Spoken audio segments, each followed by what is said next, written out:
Good morning, friends. Today we have a talk on the Earth chain of globes, followed by our book study of the Book of Confidences at 12:05 to 1 o'clock. Next Sunday, we will continue our study on Google Meet of the key to Theosophy. The Declaration of the OT. Okay. I can do that.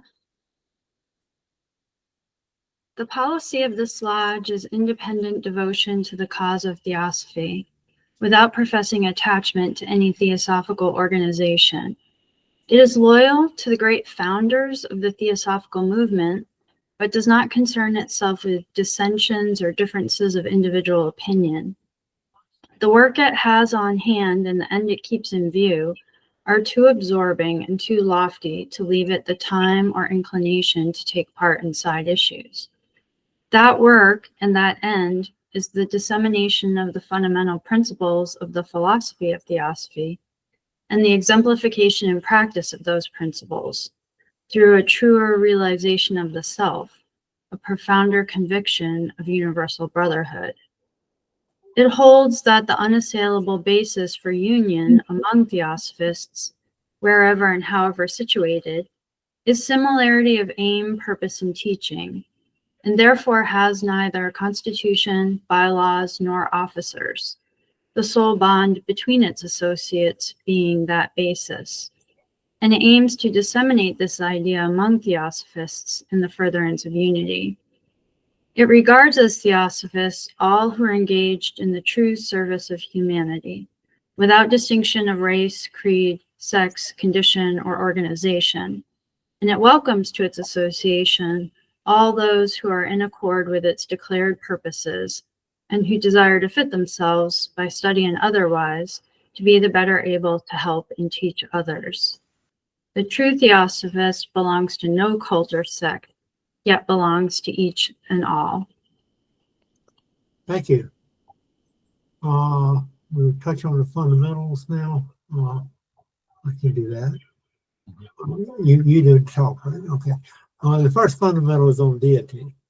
The unity of all existence, the rootless root of all that was, that is, or ever shall be. It extends to beyond the range of human comprehension, and it can only be dwarfed by any human expression. It is beingness rather than being, and is thought of as the great breath, the one reality. It is a dynamic energy that might be linked to that small voice that wells up within every individual soul, that consciousness that should be our guide. Spirit matter, soul, life, embodied and unembodied.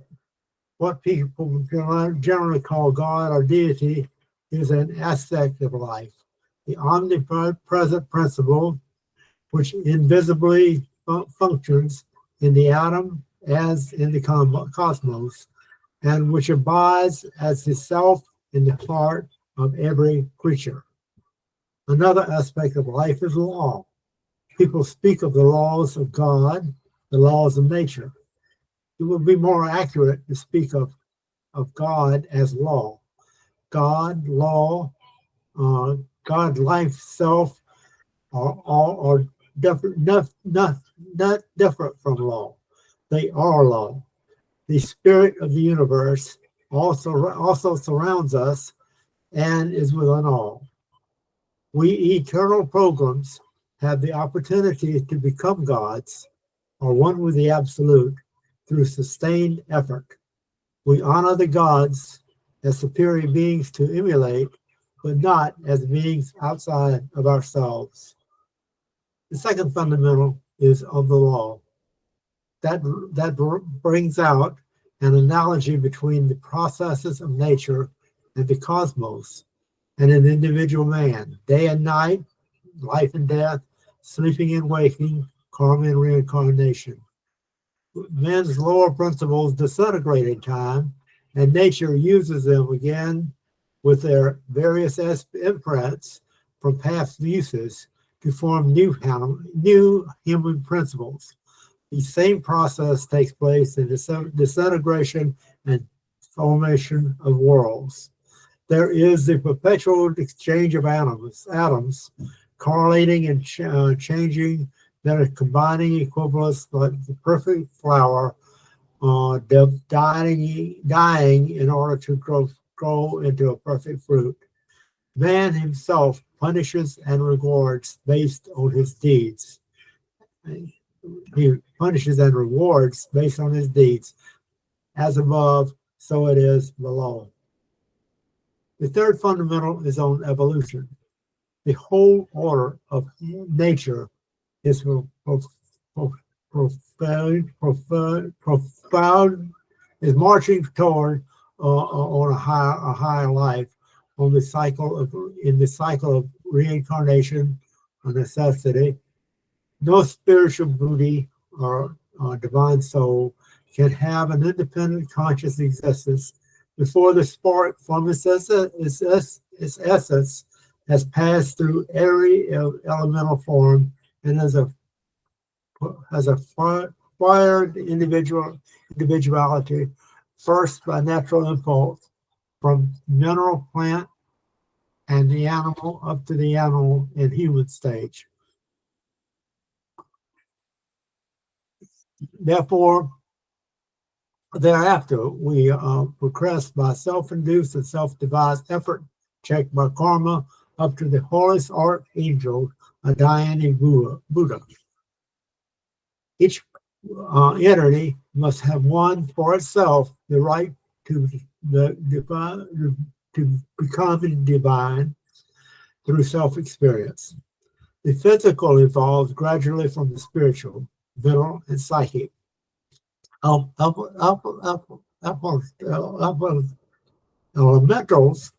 are all future men. No one has ever reached adeptship in one embodiment. Each man has within himself the spark of an adept and can evolve into an adept through self-induced and self-devised methods, aided by masters of wisdom to the extent allowed by karma. A devotional reading from the Voice of the Silence on the preface. We're going to start going over that book, the Voice, again, because it is a very important for us to keep in mind what's in this book. The following pages are devised from the book of golden precepts.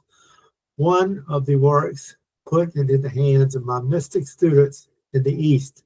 H.P.B. Blavatsky is the writer of the book here.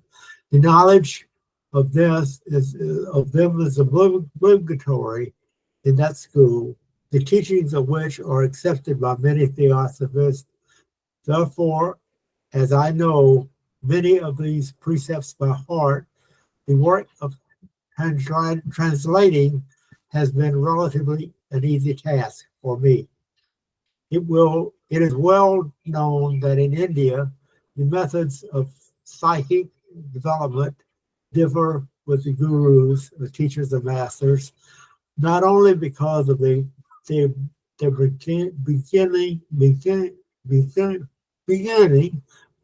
to the philosophy of which there are 6, but because every guru has its own system, which he generally keeps very secret.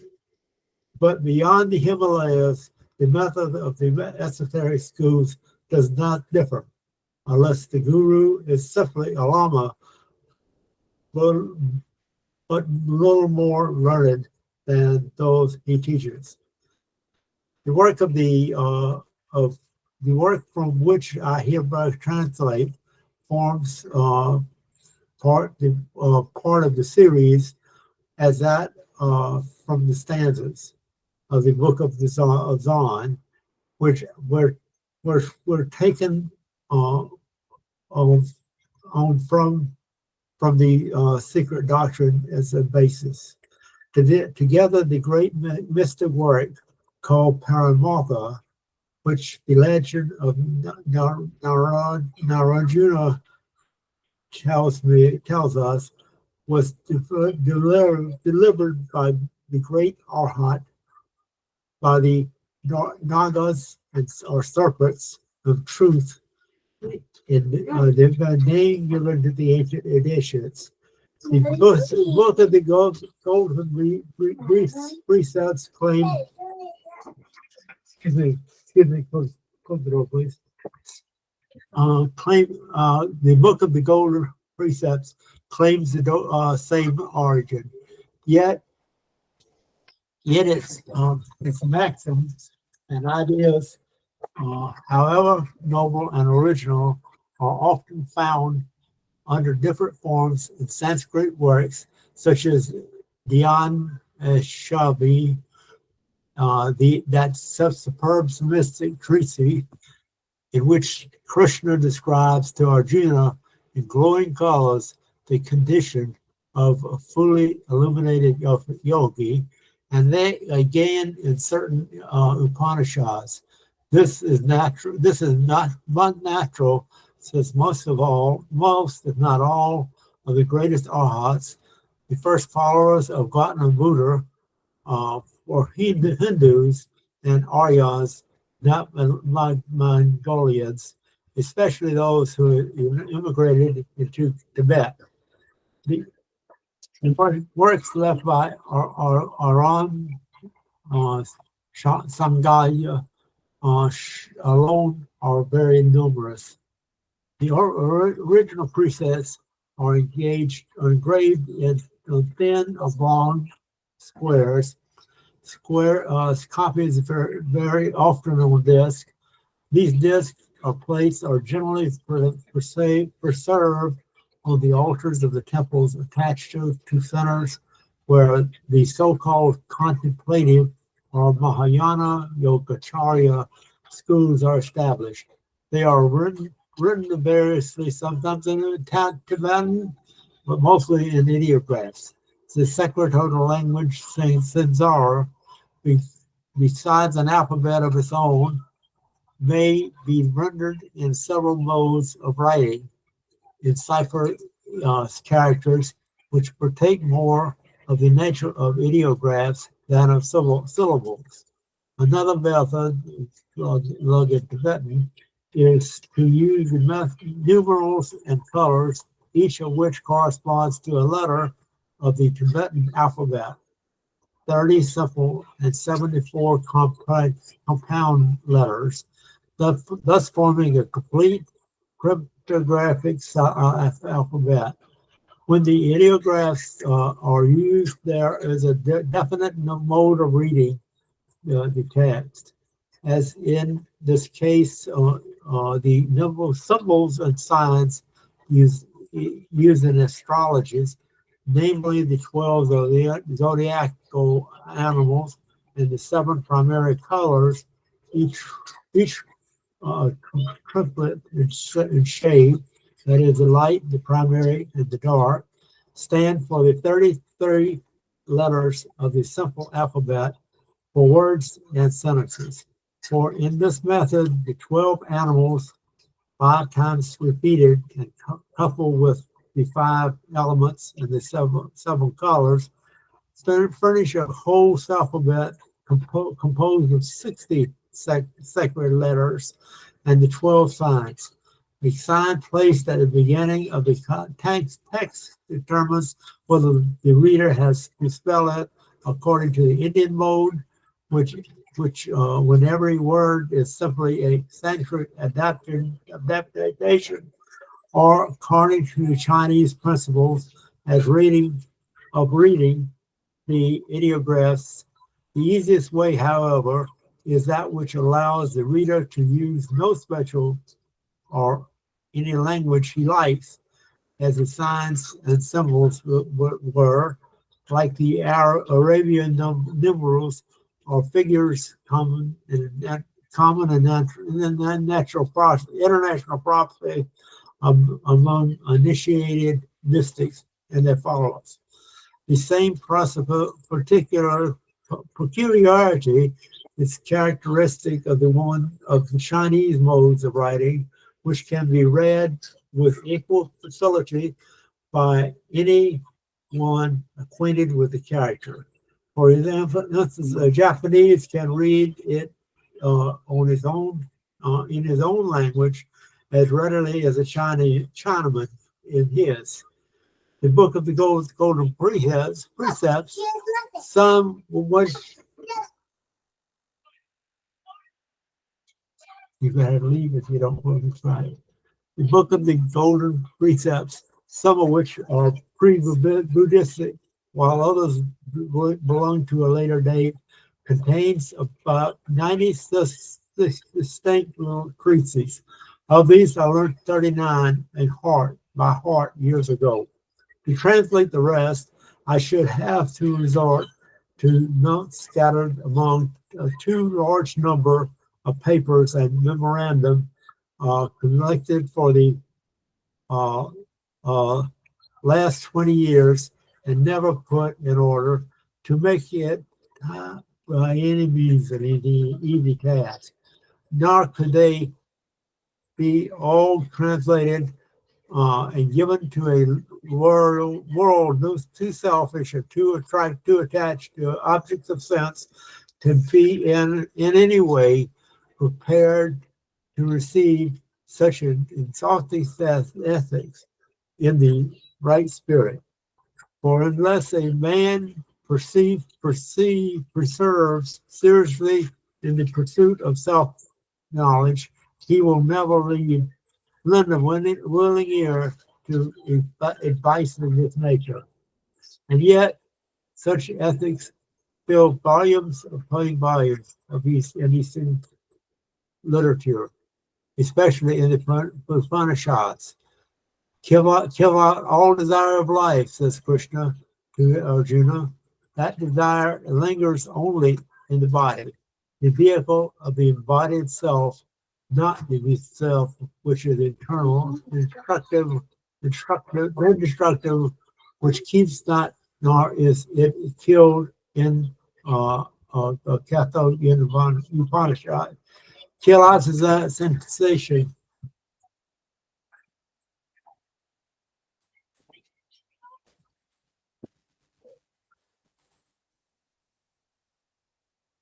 Kill out the sensation. Teachers Sukta Nipata look alike at pleasure and pain, gain and loss, victory and defeat. Again, seek shelter in the eternal alone. Destroy the sense of separateness, repeats Krishna on every form. The mind, manas, which follows in rambling senses, make the soul moody, as helpless as a boat which the wind leads astray upon the waters. Therefore, it has been thought better to make a judicious selection only from those treatises which will best suit the few mystics in the Theosophical Society and which are sure to answer their needs. It is only these who will appreciate these words of Krishna, Christos, the higher self. Sages do not grieve for the living nor the dead. No, never did I not exist, nor you, nor the rulers of men, nor will any one of us ever hereafter cease to be. Never will ever we hereafter cease to be. It's Bhagavad Gita says that. In this translation, I have done my best to preserve the poetical beauty of language and imagery which characterize the original. How far this effort will have been successful is for the reader to judge. And now for the day talk on H.P.B. assigned this. The talk is on the Earth chain of globes. Yeah, welcome, friends. I'm going to share my screen and put some slides up.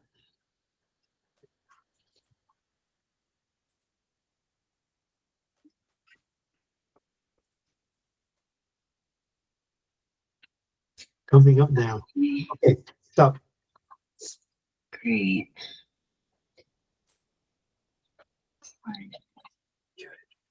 Okay, do you still see it? Yeah. Yes. Great.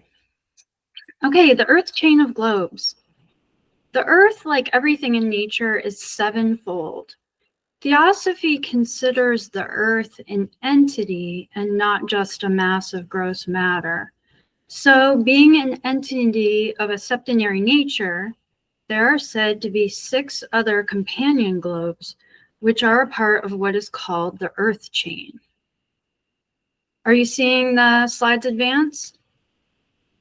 No. Okay. I think it's because I'm in, Okay. I was in slideshow mode. Do you see it now? Yes. Great. Okay, Mr. Judge says in the Ocean of Theosophy that the Earth is one of 7 globes in respect to man's consciousness only, because when he functions on any one of the 7, he perceives it as the distinct globe and does not see the other 6. Right now, we are collectively perceiving only the globe which corresponds to our level of consciousness, and we are not perceiving the other 6 companion globes. But if we were able to shift our consciousness, we might perceive one or more of the other globes of the Earth chain. This is usually a process that involves the whole mass of egos on that globe, and we'll discuss this further on. But to return to the idea of mass, not any one of the globes can be said to constitute the mass of the Earth chain, but the whole 7 globes constitutes one single mass or great globe, and they are said to all interpenetrate each other. Both H.P.B and her Adept Teachers said that the 7 globes of our chain are in coadunation with each other, but not in consubstantiality. This is further enforced by cautions not to rely on statistics or plane surface diagrams, but to look at the metaphysical and spiritual aspects of the theory as stated in English. Though the globes of the Earth chain are united in one mass, the 7 still differ from each other in substance, and the difference of substance is due to a change of the center of consciousness. These 7 globes, which for convenience of reference are named for the first 7 letters of the alphabet, A, B, C, D, E, F, and G. According to Theosophy, we are occupying globe B, the 4th globe in the chain. The course of evolution begins on globe A, though, and proceeds by regular stages through globes B, C, D, E, etc. In the beginning, globe A was first evolved, and the life received a certain degree of development upon it.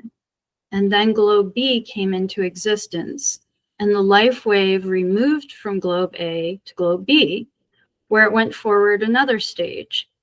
Then globe C was evolved and received the life wave for a still further stage in its progress, and so on, until at the end of the first round, globe G was evolved and furnished the field for the highest development attainable in that round.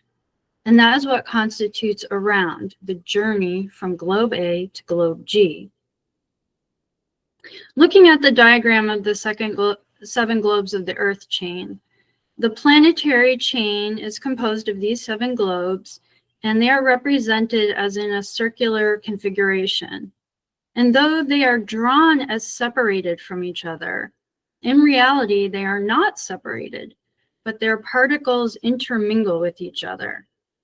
In the words of Mahatma K.H., the congeries of the star worlds, including our own planet, inhabited by intelligent beings, may be likened to an orb, or rather an epicycloid formed of rings like a chain, worlds interlinked together, the totality representing an imaginary endless ring or circle. H.P. Blavatsky explains, the one eternal law unfolds everything in the to-be manifested nature on a sevenfold principle. Among the rest, the countless circular chains of worlds, composed of 7 globes, graduated on the 4 lower planes of the world of formation, the 3 others belonging to the archetypal universe. Out of these 7, only one, the lowest and most material of those globes, is within our plane or means of perception, the 6 others lying outside of it and being therefore invisible to the terrestrial eye. Every such chain of worlds is the progeny and creation of a previous chain, lower and now dead chain, and its reincarnation, so to say. Here on this diagram, the Eastern depiction of the Gupta Vidya is on the left and the Chaldean depiction is on the right. In both, it will be seen that the 4th member of the series, or globe D, occupies a unique position. Unlike the others, the 4th has no sister globe on the same plane as itself, and it thus forms the fulcrum of the balance, represented by the whole chain. It is the sphere of final evolutionary adjustments, the world of karmic scales, the hall of justice, where the balance is struck which determines the future course of the monad during the remainder of its incarnations in the cycle. The arupa, or formless plane, is where form ceases to exist. On the objective plane, the word archetypal here must not be taken in the sense that the Platonists give to it, that is, the world as it existed in the mind of the deity, but in that of a world made as a first model, to be followed and improved upon by the worlds which succeed it physically, though deteriorating in purity. These are the 4 lower planes of cosmic consciousness, the 3 higher planes being inaccessible to human intellect as developed at present. So the globes are closely and intimately bound together by subtle currents and forces. And it is along these subtle currents that the life elements pass from globe to globe. The 2 highest globes on the descending and ascending arcs, respectively, are denominated A and G.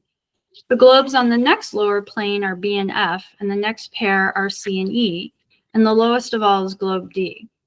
Although Mr. Sinnett published that globes C and E were also physical, H.P.B. rejected this view and said that only the Earth was the physical globe of the chain.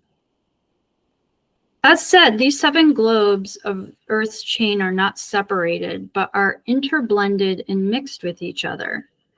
If we were to develop inner sight so as to perceive on the plane of the next globe, from our position, the 5th, it would not appear as a definite ball in the sky or space.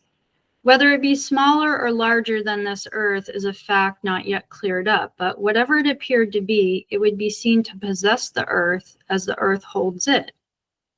Furthermore, the globes are not separated in regard to their grossly mechanical particles, but their particles are also interblended. When we pass onto the plane of life, which globe 5 or E represents, next in the series from our point of view, it will be and appear to our then senses as gross, while the particles of this one, globe 4 or D, would not be visible, though still interblended with the other. The masters have said the globes are in coadunation, but not in consubstantiality with our Earth, and thus the other globes pertain to quite another state of consciousness. To explain more about this, consubstantiality means the state of being identical in substance or essence, even though different in aspect. This has been said by the masters in respect to the globes, but it is asserted that the globes, being of different substances, are still united in one mass, for such is the meaning of coadunation, or the union of dissimilar substances into one body or mass. It then follows that the 7 globes of Earth's chain, while differing from each other as to what is commonly called substance, are united together in a single mass. But one must be careful because materialistic conceptions of evolution of the globes will lead to materializing and localizing them, and a separation of states of consciousness, such as Devachan, would lead perhaps to dogmas about places that do not exist. The true theory of the companion globes of our Earth is one which cannot be fully comprehended if we are influenced by the education, religion, or similar false conceptions which for centuries has been imposed upon us. Similarly, it's not possible to say that the Earth is a phase of the other globes either. But as we now reside in a physical body perfectly visible to us, and as the astral body is sometimes seen by certain people, it follows most surely that some people can now see another body or form of matter while functioning in and on the Earth. The fact remains that all do not see the astral body, and this only proves that as yet the seeing of it is not normal for the whole human race. And looking at the other side of matter, we know that sometimes people escaped temporarily from the physical body and functioning wholly in the astral have been able to see their physical body as it slept or was in trance. From this, we may conclude that when the race has progressed to some other center of consciousness, it may be possible to see another of the Earth globe companions in the sky. This is the more probable case since Earth is the lowest globe in the chain and functions on its own plane. To return to our diagram, looking at globe A being on a more spiritual plane and less physical than globe D, our globe, which is the most densely physical plane, it also stands at the turning point in the circle of the globes, and for that reason it is on its own plane and not in the company of any other globe. For example, globe A shares some relation on the same plane as globe G, just as globe B and F share some relation on the same plane. Thus, these others might be 2 at a time on the one plane and then visible to each other. The globes are not in any sense phases of each other, as was mentioned, but are more like phases of consciousness. The consciousness alters and we function in another state of matter, in the same place, but not able to see the state of matter we have just left. Just as when we dream, the dream state is objective to us.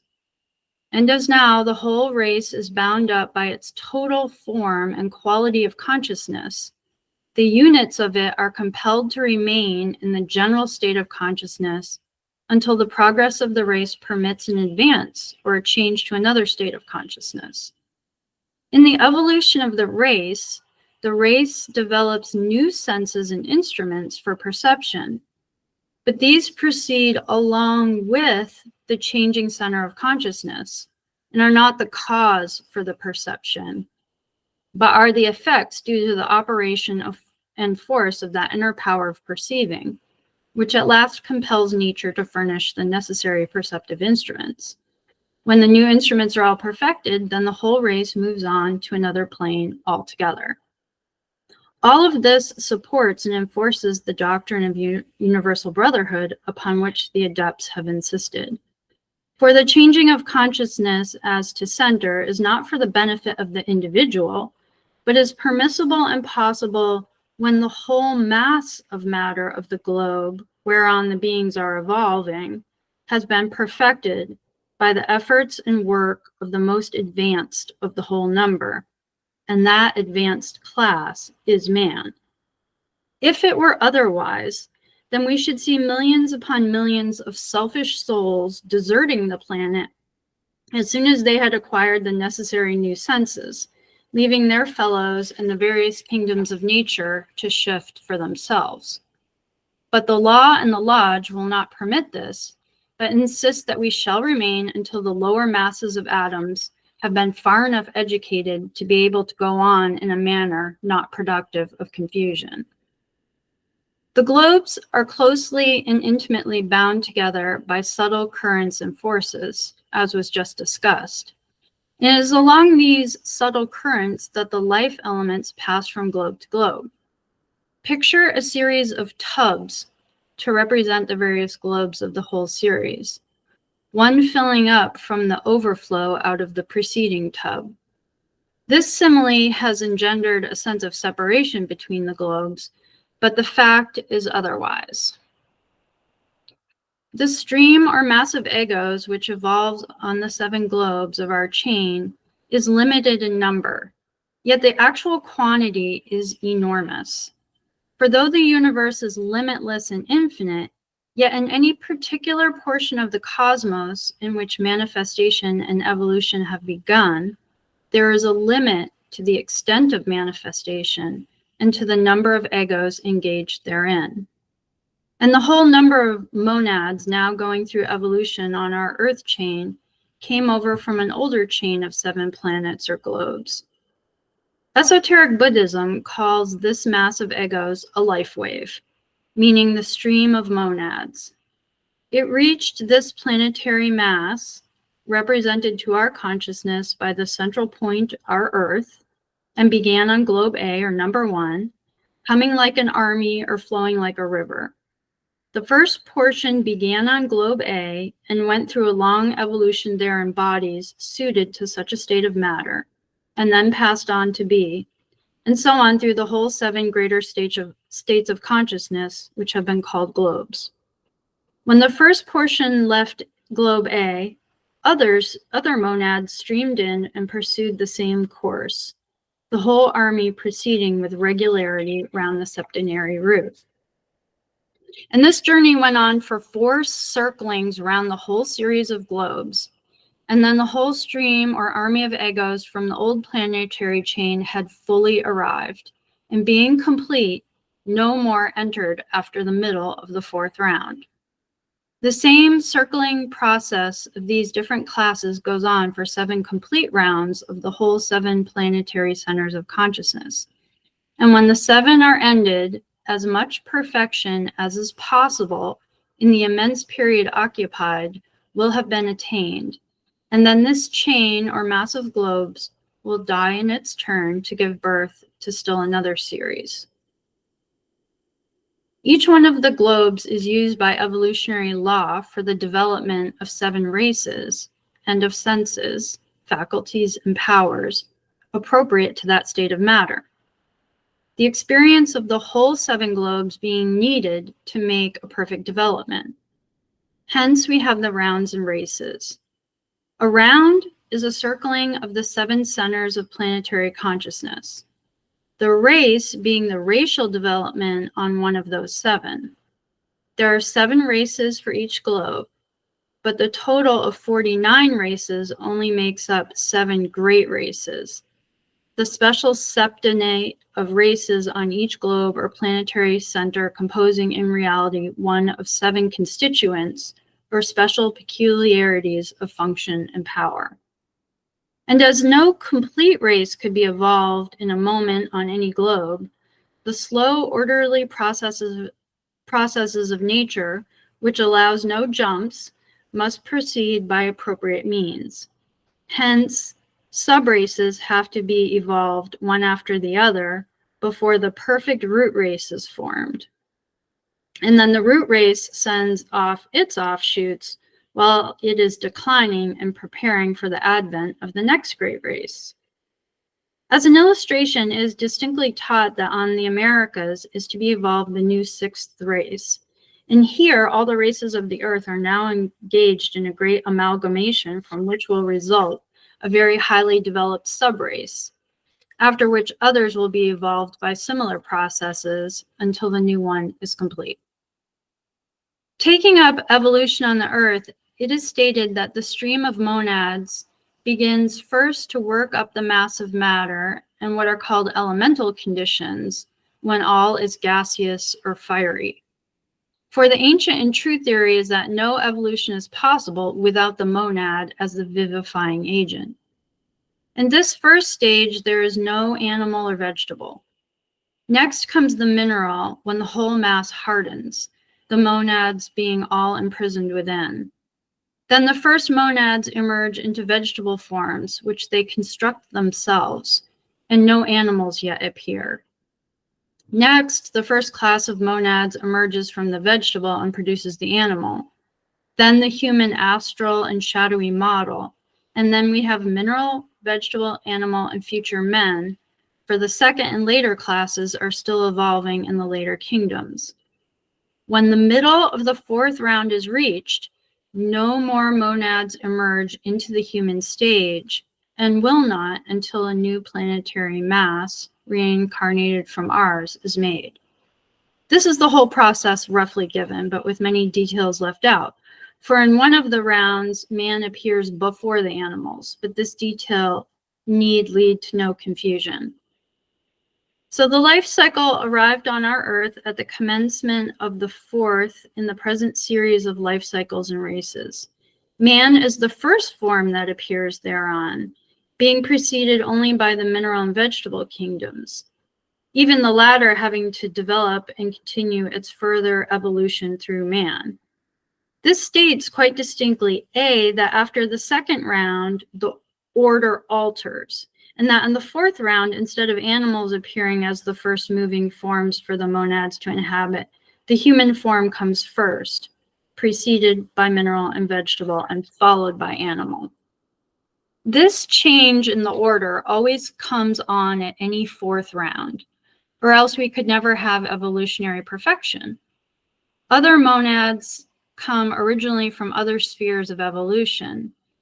In a new one such as this, the preliminary process and order of mineral, plant, animal, human must be followed.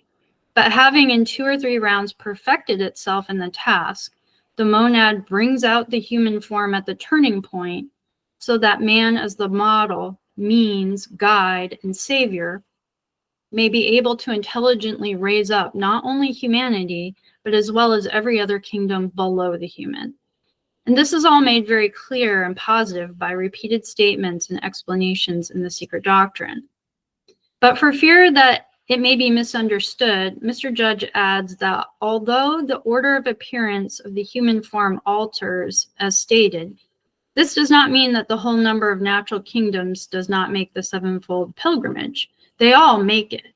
And in every round up to and including the seventh, there are present in the chain of globes elemental, mineral, vegetable, animal, and human forms constituting those kingdoms. But of course, the minerals and vegetables of the seventh round race will be of a very different sort than those of the present round. What a master has said is thus: nature consciously prefers that matter should be indestructible under organic rather than inorganic forms, and works slowly but incessantly towards the realization of this object, the evolution of conscious life out of inert material. And to state it another way, the plan comes first in the universal mind, after which the astral model or basis is made. And when that astral model is completed, the whole process is gone over so as to condense the matter up to the middle of the fourth round. Subsequent to that, which is our future, the whole mass is spiritualized with full consciousness, and the entire body of globes raised up to a higher plane of development. In the process of condensing above referred to, there is an alteration in respect to the time and appearance of man on the planet. But as to these details, the teachers have only said that, quote, at the second round, the plan varies, but the variation will not be given to this generation, unquote.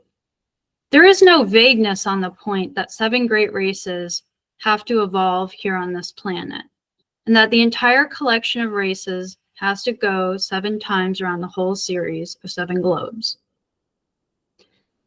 The first round, the first tour of the life wave through the 7 globes from A to G, having been completed, the monads, that life wave passes again to globe A and commences the second round, or the second tour through the chain. Without following out the details, it is enough to say that 3 such rounds have been completed, and the 4th round has commenced its sweep and is still in progress, and that we now occupy globe D in this 4th round. 3 times the life wave has passed from globe A to globe G, and now reached globe D in its 4th tour through the chain. Now, leaving entirely out of sight for the present what has happened during the former 3 rounds on globes A, B, and C, in this 4th round, let us consider what has happened on globe D since the life wave reached it this 4th time. Prefacing, however, the general statement that this globe will be exhausted and the life wave will be ready to pass from it to globe E when 7 root races shall have finished their course here. Each root race is divided into 7 subraces, and each subrace into 7 family races, and so on. These divisions and subdivisions follow each other, and not coexisting, except as an earlier race or division of a race may survive its time and overlap a subsequent race or division for a time. Since the life wave reached globe D in this 4th round, 4 root races have run their course upon it, and the 5th root race has reached its 5th subdivision or subrace of which we are a part. This 5th subrace is said to be preparing in America for transition or transformation into the 6th subrace. It is not entirely clear whether we in the United States today belong to the 7th family of the 5th subrace or the 1st family race of the 6th subrace. It seems certain that we are near the transition point. The 6th and 7th subraces of the 5th root race must run their course, and these must be followed by the 6th and 7th root races and their various subdivisions before the life wave passes from our present globe D and begins its further evolution on globe E. From analogy, we may infer that the 7 great races with their subraces will be necessary to complete the work of that globe, and the same for globes F and G before the 4th round shall be concluded and the life wave ready to pass to globe A for the beginning of the 5th round. Thus, the planetary chain consists of 7 globes. The life wave makes during the existence of the chain 7 complete tours of the chain from globe A to globe G, these tours being called rounds. And the life wave remains on each globe after reaching it in each round until it completes 7 root races, divided into 49 subraces and 343 races in the whole 7 rounds, which completes the life of a planetary chain. It should be remembered that the flow of the life wave is not continuous. It has its ebb as well as its flood. There is a period of rest or pralaya after the close of each round before another is commenced. A pralaya, or rest period after each globe in the round. Similarly, there is one after each race and subrace, etc., is preceded and followed by its pralaic rest. And the purpose of this paper is not to develop the entire scheme in all of its completeness, even if that were possible, but to bring out as sharply as may be the general outlines, and especially to note the distinction between rounds and races, the 7 rounds being 7 circuits of the entire chain, while the 7 root races are the 7 life waves, or 7 repetitions of the same wave, which consecutively flow and ebb on each globe before leaving it. In studying this subject, it must be borne in mind that while numerous passages in the Secret Doctrine refer to universal cosmogony and the evolution of the solar system and of our planetary chain, still the bulk of that work is devoted to the evolution of humanity on globe D in the 4th round only. The foregoing outline of the course of evolution through the 7 eternities of a Mahamanvantara is mechanical and clumsy. It's only a skeleton, which must be clothed upon with muscles and sinews by reading between the lines before its true relations and proportions can truly be understood. The following quotations from the Secret Doctrine will perhaps throw a ray of light upon the connection of the globes of the chain. It stands to reason that the globes which overshadow our Earth must be on different and superior planes. Volume 1, page 166. The slide didn't advance. Are you seeing the 7 rounds? the corkscrew? Yes. Okay. Okay, That's a great. slide. Okay, sorry. No worries. I think I'm clicking to the next slide soon.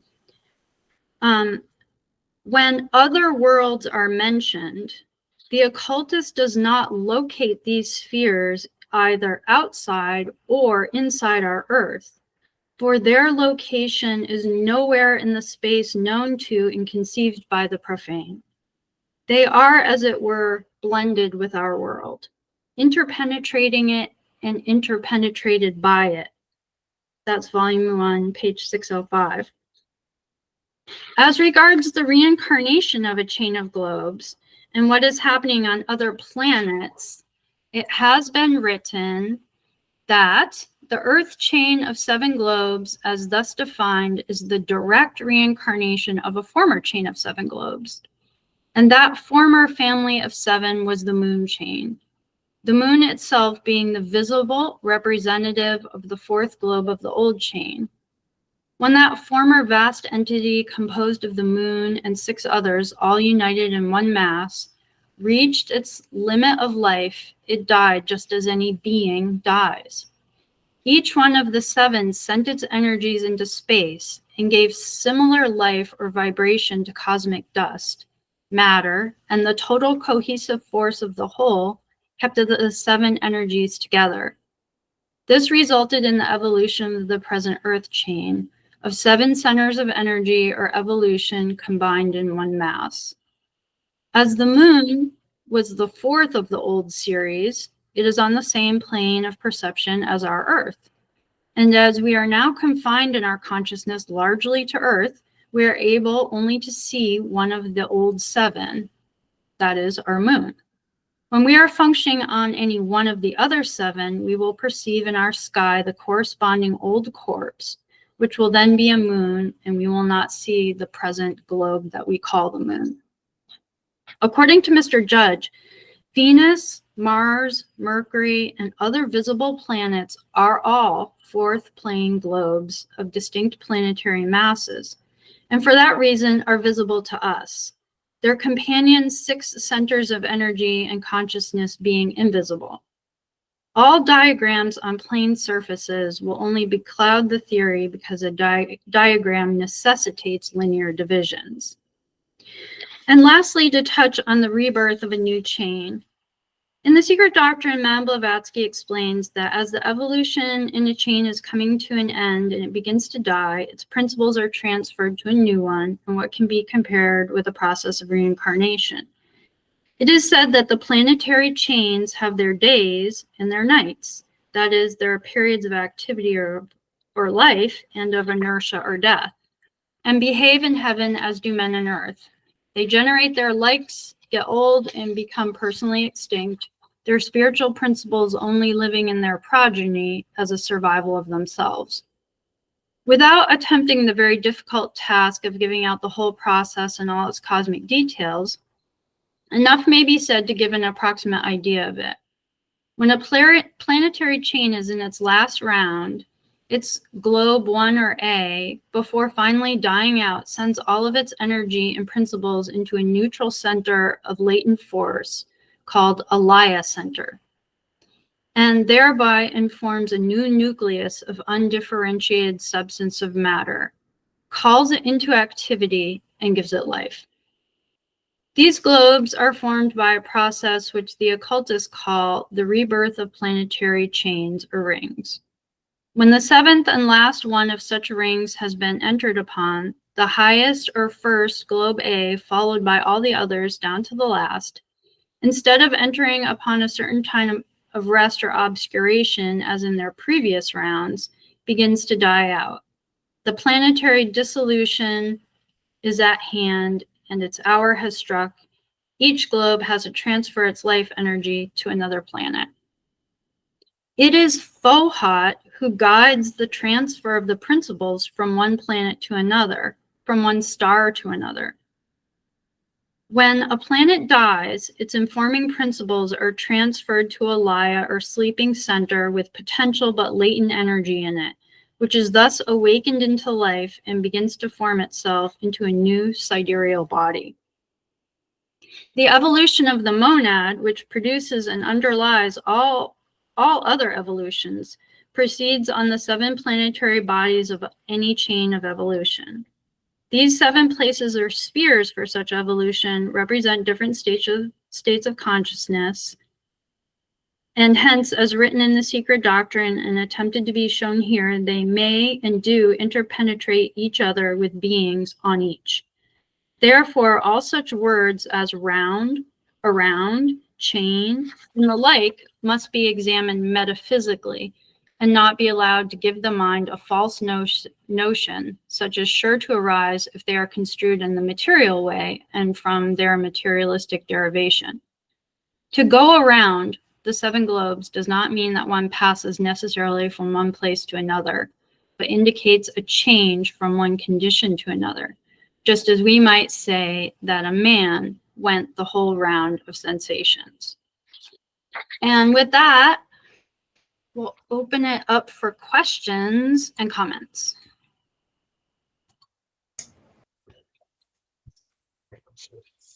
Wow. Just to, I was looking there over on page 200 of the Secret Doctrine, which is basically what you were talking about, right?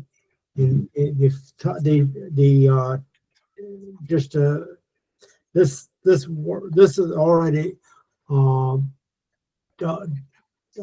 evolved down to the first 3 planes are not really talked about except for the highest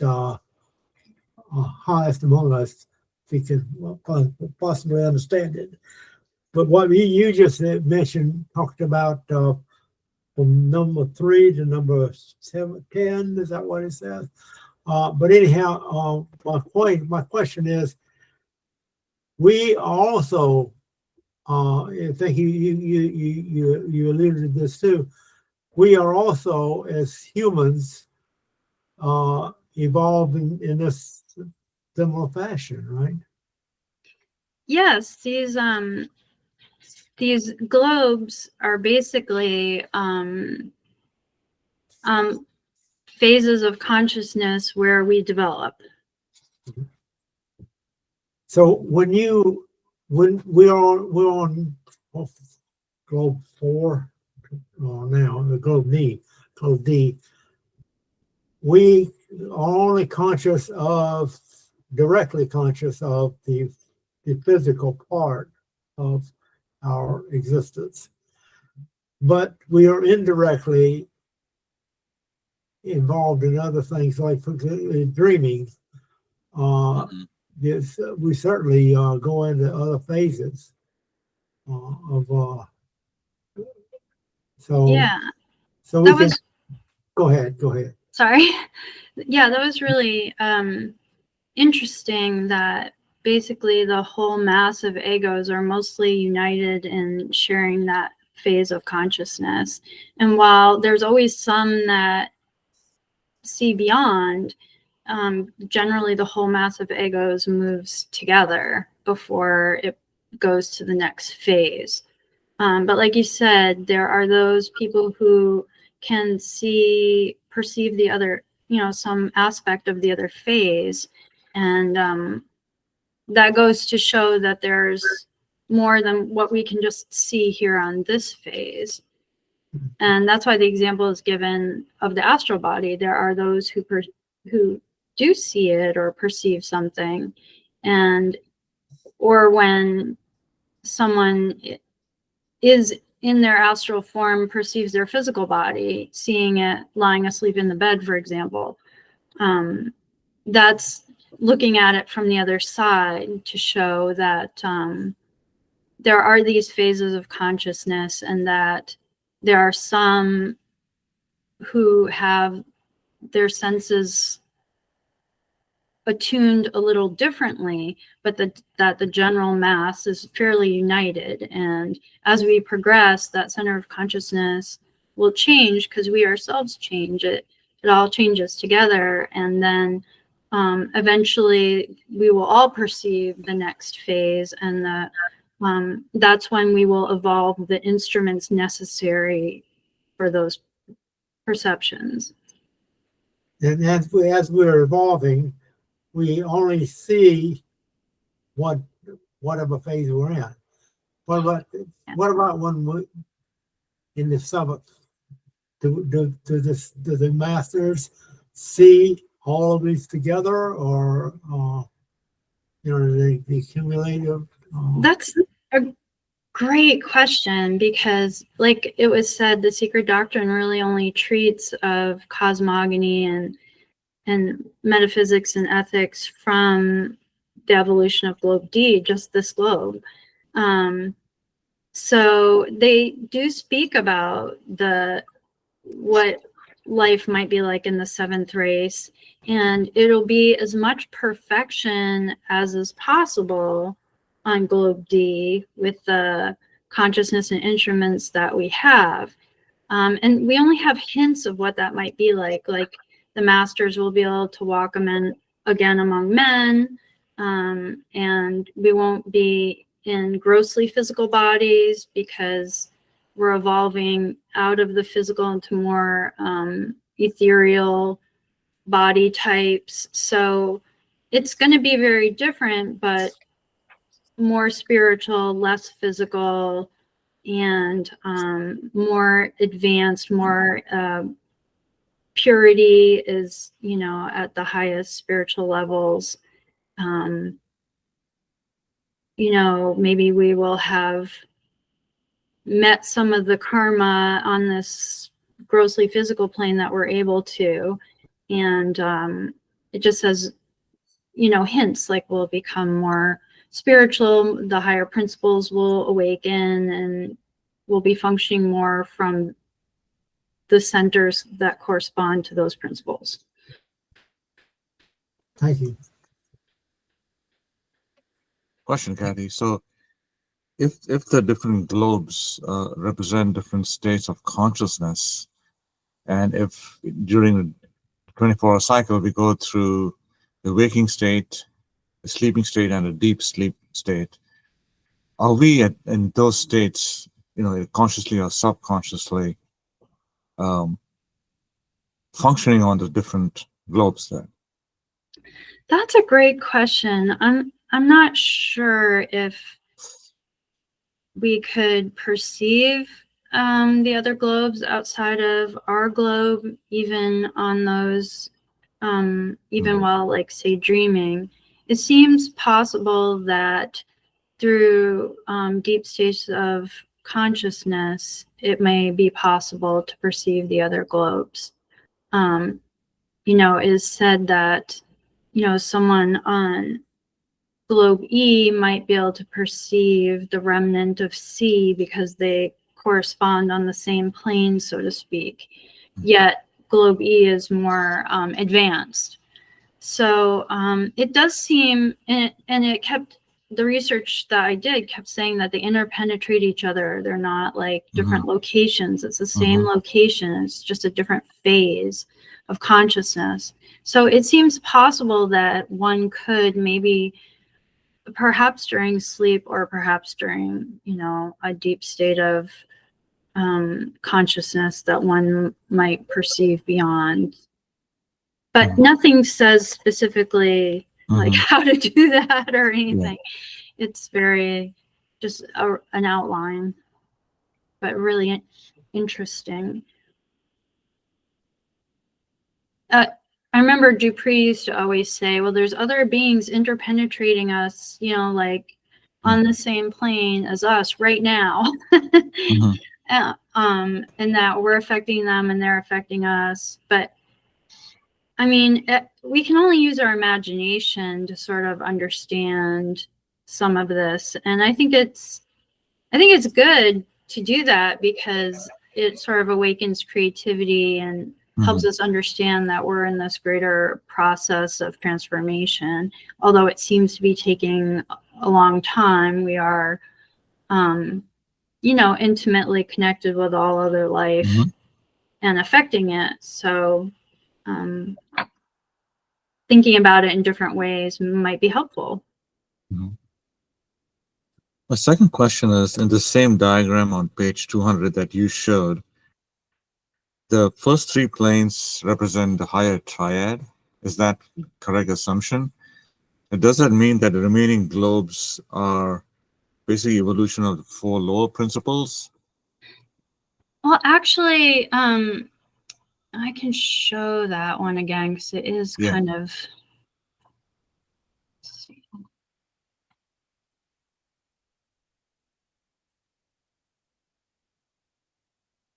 Okay, are you seeing the one with the triangle and the two circles? Yes. Okay, yeah, it says, like Herb, I think alluded to it when he said 3 and 10. It's almost like the first three planes are so far beyond, H.P.B wouldn't even describe them.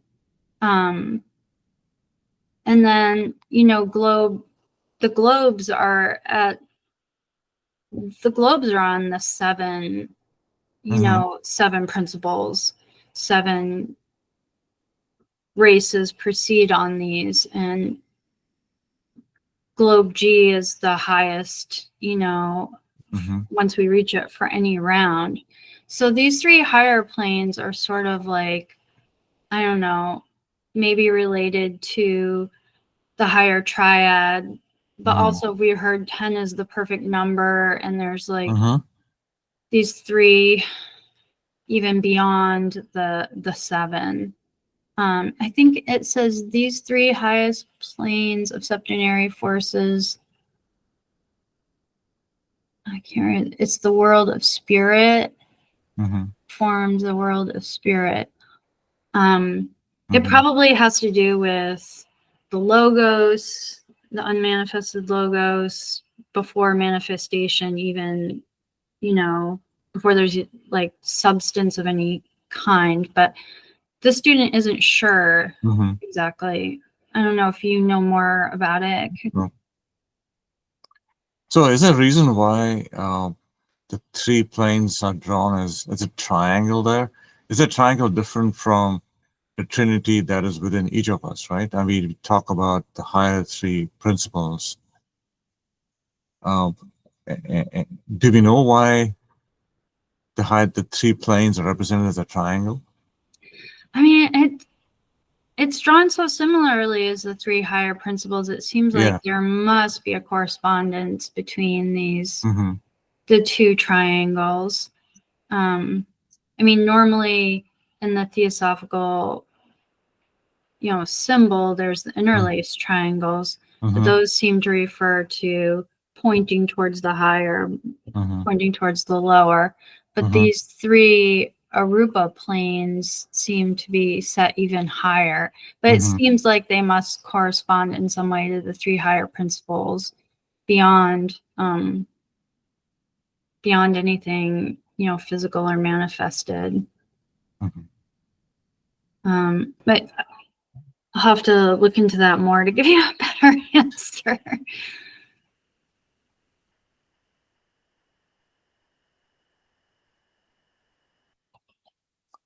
Okay, well, then